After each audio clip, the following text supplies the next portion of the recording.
Good afternoon. My name is Rebecca Hodges, and today we're going to be going over the ABCs of positive thinking. We're going to talk about how to refresh and renew our mindset and how to clean, just like we clean out our homes for spring cleaning. We're going to do the same kind of thing. Talk about how to do the same kind of thing with our minds, right? So we'll explore powerful ways to declutter our thoughts and embrace positive thinking. So our agenda for today, we're going to talk about what is positive thinking, um, the ABCs of positive thinking, practical techniques, a little bit of interactive um, thought or process, and then some takeaways and some action steps. Um, we acknowledge spring as being the season of renewal. Just as we clear out our closets, we need to clear out a mental clutter too. Today's session will offer easy, memorable tools to do just that. We'll walk through what, the why, and how of positive thinking with simple exercises just to make it stick. Why does cleaning why does mental health spring cleaning matter? Okay, so we need to really get rid of the mental clutter, right? We want to get rid of the mental clutter. We want to find our way around getting those negative thoughts out. We want to just embrace, a fresh and new beginning. And sometimes we have to rethink and relearn some stuff. So that's, pretty much where we're going with this. And then thinking about our emotional well-being as well. Just thinking how and what those thoughts and how where they keep us and how do they motivate us or have us with lack of motivation. So it's important to do a reset every now and again and get things moving and shaking. What is positive thinking? Um, we could describe positive thinking as not toxic positivity. It's about realistic optimism, focusing on strengths, solutions, and gratitude. Resilient mindset versus unrealistic denial. Positive thinking does not mean ignoring problems. It means facing them with solution focus and resilient mindsets. So letting go of toxicity. Sometimes that's hard to do, but we have to find a way to create safe spaces for ourselves, challenge negative self-talk, evaluate relationships, and limit digital toxicity. So when we're thinking about creating safe spaces for ourselves, what does that look like for most of us? Sometimes we need to vent and we need to have conversations that are important about how we're moving and the thought processes that we're having, making sure we provide ourselves with people who are in spaces that are safe, that you can have these conversations and know that, this is it, what we say here stays here. Um, and then sometimes our negative talk that we talk to ourselves is the biggest enemy, right? So um it's reaffirming positive talk. Yeah, I can do this. Yeah, I can do challenge take on this challenge. Yeah, I can, succeed at this task instead of the other side of that where we're talking about, what we can't get done and what we can't do and things like that. So always if there's a negative thought, try to balance that with a positive thought.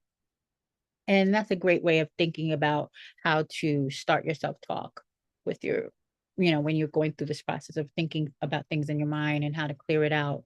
Again, evaluating relationships, making sure that you are surrounded with people who are supportive and have your best interests at heart.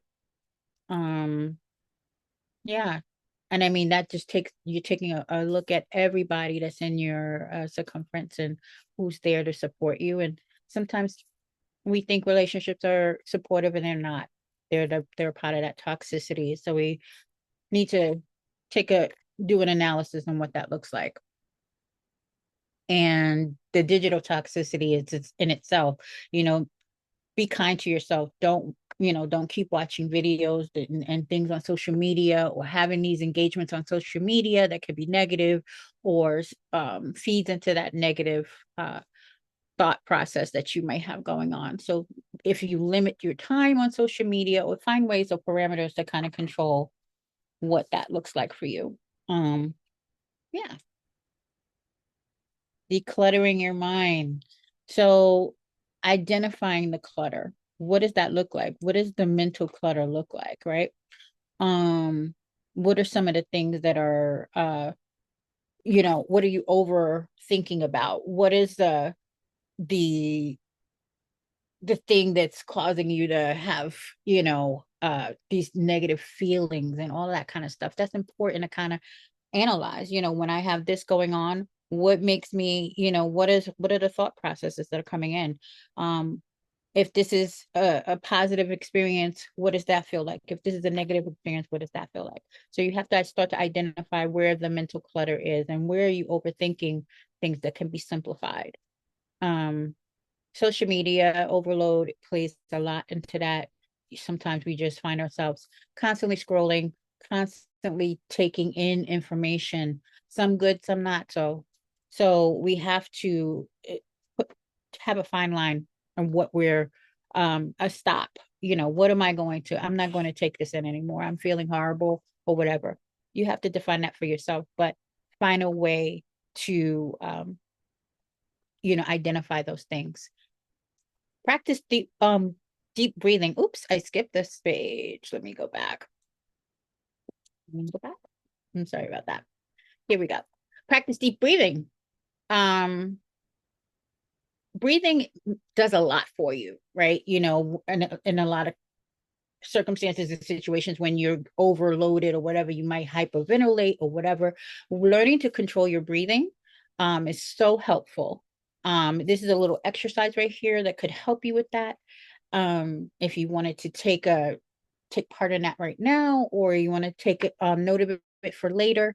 It's the inhale for 4 counts, and then you exhale, hold for 4 counts, and then you exhale on 6 counts. And you repeat this every 2 minutes until you start to regulate yourself, or when you feel yourself becoming overwhelmed. It's a great practice to have. And it also gives you time to think. As you're doing that breathing technique, you'll be able to think it out and start to, release some stuff. Journaling is also super important to a healthy mindset. Once I have this thought about journaling, when it's up here and then when I get it onto paper, I release it from up here. And then you write down these things that are troubling you, and you're able to look at them and you're able to chop them into smaller pieces if they're large, large things that are coming at you. Maybe you have some school or job or family decisions to make. If you can map it out for yourself and you can see it visually, it can help you better digest it. For this particular exercise, the thing to write down 3 of your worries you want to release, and then the act of writing it down helps process the emotion.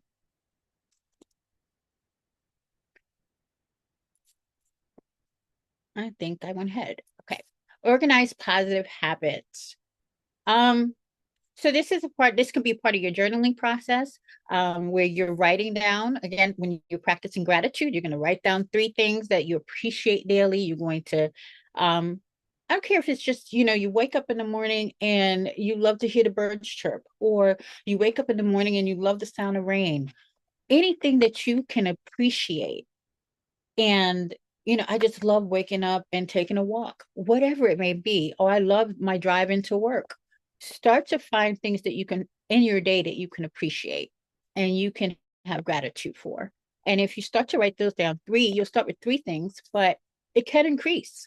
It can definitely increase as you start to incorporate this practice into your daily existence. You'll start to find more things to be appreciative for. And that can change your thought process as well. Using affirmations. The I am affirmation is super powerful. I am capable. I am smart. I am enough. I can do this. The ownership of that, the ownership of the positive affirmation we say it enough. You ever heard the expression fake it till you make it, right? Even if you don't feel it, you continue to say it to yourself and it'll start to resonate with you and you'll start to own it. So that's important to kind of incorporate into, again, your journaling or your daily gratitude. Just say, I am capable. When you look in the mirror at yourself, I am capable. I am enough. I can do this, right? Learn some things that are new. Feed your mind with positive knowledge. Um, whether it be for something academic or something for work related or just something personal. Try to, find something new to grasp onto. I know a lot of things, but I don't know everything. So, and I say that to myself all the time because I'm always learning something new. So it's important to always be teachable and be able to absorb new knowledge and positive knowledge, right? Because we can take on all of the negative we see on social media and in the news, but we have to find some positivity in that too. So in this decluttering and doing an assessment of our thought process, let's try to absorb more positive things. And then prioritizing self-care, super important. Um, top of the list because when you're on an airplane, what do they tell you? You put the oxygen on yourself first, then you can help others. So that's kind of how I view self-care. If you're able to take care of yourself, whether it just be something you treat yourself for an accomplishment, or, you know, today I deserve a piece of chocolate, or today I'm going to go get my nails done, or go get, a manicure, pedicure, whatever it may be. I'm going to go take an extra hour. I'm going to leave work early today and I'm going to go do something for myself. I'm going to go roller skating, whatever it may be, whatever you find joy in. Make sure that you try to get time in your schedule for hobbies and relaxation because it's super important to your mind. You need to reset. You need to kind of give yourself a place to find peace and joy so that you can process other things, effectively. Refreshing your environment. So we're clearing out the clutter. Um, I always like to say, and I believe that when you look at, things are disheveled and stuff like that, it's hard for your mind to make, that's indicative of what your mind looks like sometimes. It's like, I have all this stuff going around in my head and in my environment kind of reflects that. So a messy space creates mental fog. Even if you're overwhelmed or if you're like, oh my God, there's so much to do, just clear off the table. Just make your bed. Start somewhere and then you'll feel like you accomplished something and then you'll be motivated to do more. Um, just take 5 minutes out of your day. Get up earlier if you need to, you know, however you need to manage it, or do it right before the end of the day, but try to find 5 minutes in the day to accomplish something, just taking care of one area. If it's the kitchen, make sure you do the dishes. If it's your bedroom, put away your laundry. Um, how, however you need to incorporate it, it's so important for you to find time to declutter your physical space. It will help with decluttering your mental space. You also want to create calming spaces for yourself. I like flowers. So I would like to see when I see a bouquet of flowers or a plant, a beautiful plant that brings calming to me, find something that you enjoy. Um, Soft lighting, uh, pillows. I'm a pillow freak. I have pillows everywhere. So if you like pillows, that's something that you enjoy. Find something that you enjoy and create that space for yourself. If you're a person who prays, create a prayer space for yourself. Um, those things are helpful to get the mind back into sync with, calmness and reset. Digital distractions is always going to be a topic because we get so easily distracted by, oh, look at this new TikTok trend, or look at this, oh my God, this terrible thing is happening in the media. And sometimes we just gotta say, you know what? Um, from 8 to 7 the next morning, my phone is off. You know, put a timer on. I have a timer where my phone goes sleep after a certain while. So people can't reach me, and I don't need to read. I don't see all of the bings and the pops and all the notifications that are going on, and I'm able to find some rest or not, because most times I go back on there anyway. But I have the option. I'm able to do that. So I know if it goes to sleep, if I leave it alone, it's, yeah, that's my time. And if I decide to go on there, I will. But try to create some boundaries and barriers for yourself when it comes to social media. And we're here at the ABCs of positive thinking. So when we talk about the ABCs of positive thinking, first one, A, is awareness. Notice your thoughts without judgment. You know, it's okay to be not okay. Notice that you're not okay. The thing about that is being aware of it, right? Being aware that, hey, I'm not feeling great. Hey, this bothers me. Hey, you know what? I don't like the way this turned out. Don't judge yourself for that. Allow those thoughts to be mindful that this is how I'm feeling right now, but it's not how you have to be always. You don't have to feel that way always. Um, B is belief. Challenge and replace the negative thoughts, right? Every thought that you have that's negative, it's like I said earlier, you want to counteract that with a positive. You want to say, you know what? This is hard, this is difficult, but I can do it. If I, maybe I bite off little chunks of it or whatever it may be. Just break it down and replace it. Try to replace it. You know what? Your mind is telling you that you can't do something. So you know what? I think I can do this. I'm going to try anyway. Even if I can't do it, I'm going to still try. And then C is choose a positive, empowering response. It's kind of like what I was talking about with B. You're going to continue to try to encourage yourself and find a way to think about what the negative thought is and what's the opposite of that thought. If it's I cannot, then we replace it with I can. Um, so I wanted to do a little interactive part here, but um, I'll leave it in the video because unless I can get my counterpart that is here with me to participate. Um, when I'm talking about the ABCs, I want you to think about a recent challenge. And then A, what thought did you notice when you thought of that challenge? And then B, what is the belief system that fueled that thought? So we're going to think about the challenge. And then what immediately follows that challenge? What's the thought that came after that? And then what fuels that thought? And then how could you choose a new response? And you don't have to share that with me. That's just something I want you to do for yourself because that's how we change our thought process, right? Who, what, where, and why. So if we had more folk here today, I would do it with you all. But were you able, Shanae, were you able to think of something? Did that work for you? Yeah, so I can probably think back to my recent adventure of just running a 5K. So it was something that running is something I haven't done in years. So immediately I'm thinking to myself, can I even do this? After the first day of training, it was just so hard. Like my knees were hurting, like I needed new shoes, like it was just to the point where I was like, I don't know if I could actually run 3 miles, like, Mhm. and do a race. But I changed that negative thought after, you know, just training more.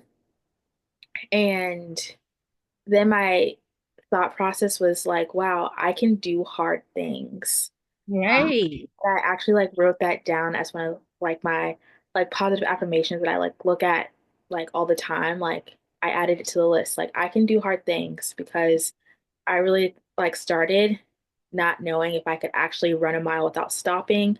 And then I did it and I was like, wow, I did that. And then I got to a point where I ran 2 miles without stopping. So yes, I changed my negative belief that I couldn't do it to then I can do it and I can do hard things. Yeah. And it started with that. That's a great example. That That was that affirmation. I can do hard things.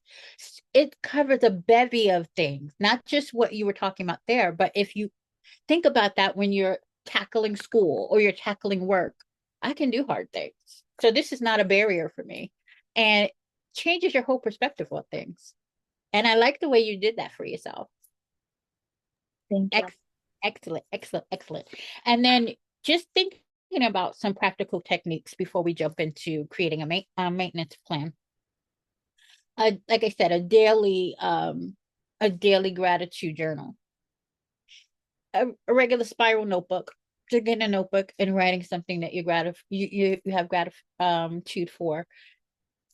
Take your time out of the day to do that, and you'll realize how many things you really do have that are positive versus negative in your life. The daily affirmation with like I can do hard things. That's a great one. I'm taking that one from you. Um, and then reframing the setback. And that's exactly what you did. You reframed it. You were like, well, all of these things are happening and I can't do this and this happened before. And then you just reframed it. What did you learn from it? And then you came up with your own method to get it done. And that's how we change our mindset. And then also, let's not forget the breathing. Breathing works for me sometimes, even in difficult situations, difficult conversations, um, where I feel like, let me process the thought before I say the words, taking a 5, 4, 3, 2, 1 before I respond.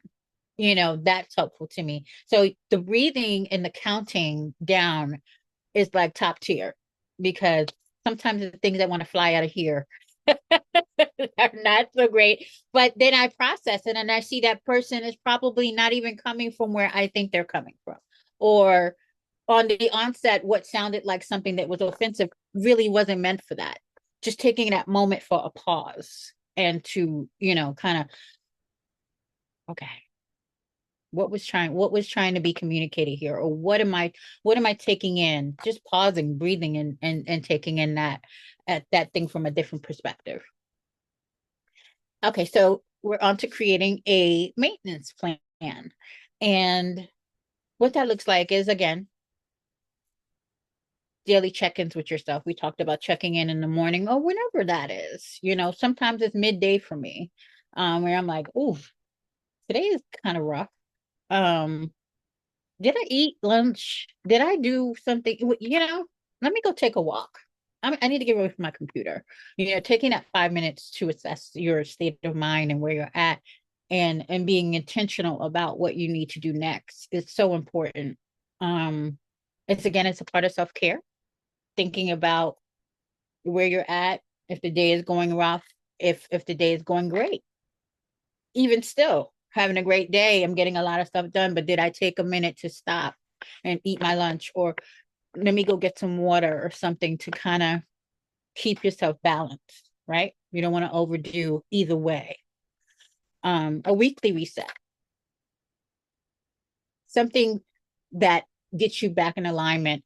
I know on Sundays it's important for me to have Sunday dinner and get my stuff ready, have my clothes lined up for the week, or my laundry done, and I'm ready to go, And so I'm resetting, getting myself together, looking at my calendar for what I have to do and making sure that there's, everything is on task. That helps me get throughout the week. But there may be other things that help you. But so that's why it's important to do a weekly reset. I know that there's some things that going around now. I hear the young people, my daughter was like, I have to do a reset. And I'm like, what do you mean? So she's got this whole regimen that she does on a Saturday that resets her, that she does her hair over, she does, maintenance and care and her nails and all of that. And that's her weekly reset. And I thought that was super interesting because a lot of times we bypass that kind of stuff. So I love that for her that she already has that in her repertoire that just, all right, it's Saturday. I got to reset. Time to do my hair, time to do my nails, time to do whatever, I feel is necessary to be successful in the next week. Does that mean everything is going to go perfectly? No, but at least you have a blueprint. You've already started your reset. And in building a support system. Support systems are underrated. Like we need people in our corner. We are not meant to go through this life alone. And whether that means you find a group of people that you have something in common with. There's so many groups out there. There's so many groups. I mean, there's like, I love Star Trek. I love Trekkie. I'm a sci-fi person. Then there's a whole community of people who love the same things that I love.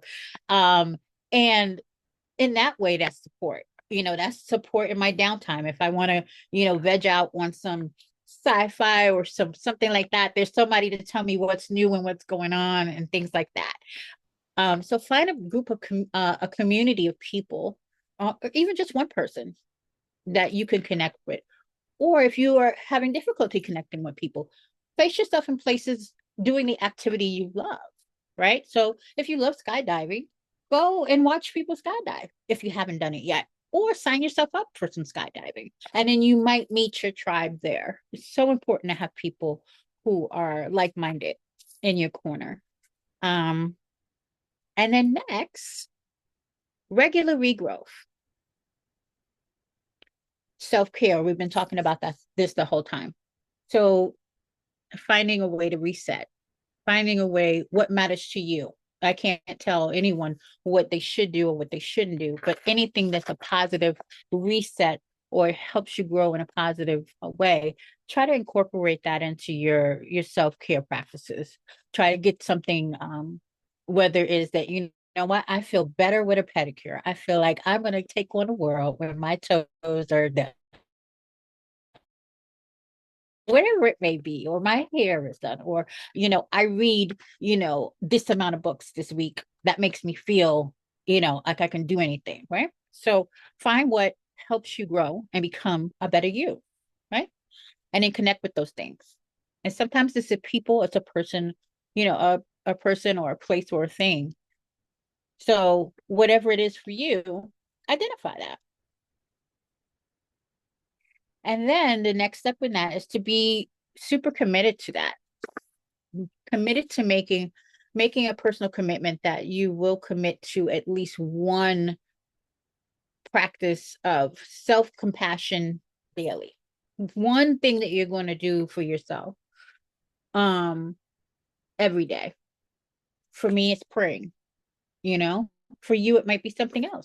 Find something that's going to you're going to be committed to, because that's going to help you develop the mindset that you need to move forward. Um, for some people, it's, whether it's praying, something spiritual. Like I said, for me, it's praying. It could be running, getting up and running a mile every morning, or, whatever you might find that you can commit to that makes you feel better about who you are and what you're about to tackle and what you're going to accomplish. Choose one habit to start. Yeah, one thing, just one thing. It starts with one thing. And whatever that thing is for you, be consistent with it. Continuously tap into that one thing. And then that one thing with consistency will grow to two. And it will be a consistent change. You'll consistently be growing and learning and knowing new things in a positive way, because the same way that the negative can grow and multiply, so can positive. So for every negative, if you develop a positive habit, every negative habit you may have, you develop a positive one to counteract it, and soon one will cancel out the other. And professional support, super important, like having someone who can be non-biased, like Dreams and Visions, and tapping into somebody who can really just hear you from a therapeutic process and allow you to um, give you the tools to move forward. And I think, Shanae, you can kind of tap into that and tell us more about Dreams and Visions. Yes. Well, thank you so much, Dr. Hodges, for presenting on the ABCs of positive thinking, and helping us declutter our minds for the spring season, and honestly for, and beyond, like all year round. There is definitely a lot of good reminders on how we should prioritize our mental health. And yes, as far as getting started and next steps, We do offer, Dreams and Visions does offer therapeutic clinical services to anyone in the state of Georgia. But we also offer coaching services to anyone across the country. So definitely check us out at dreamsandvisionsatl.com and also on social media at Dreams and Visions ATL. We also have a monthly newsletter that talks about things similar to this, like Dr. Hodges was talking about, with just reframing your mindset and mental health tips, any awareness days that are going on for the month. So definitely check out our website and sign up for our email list. And we hope to see you at the next virtual event. Thank you guys so much. Bye bye.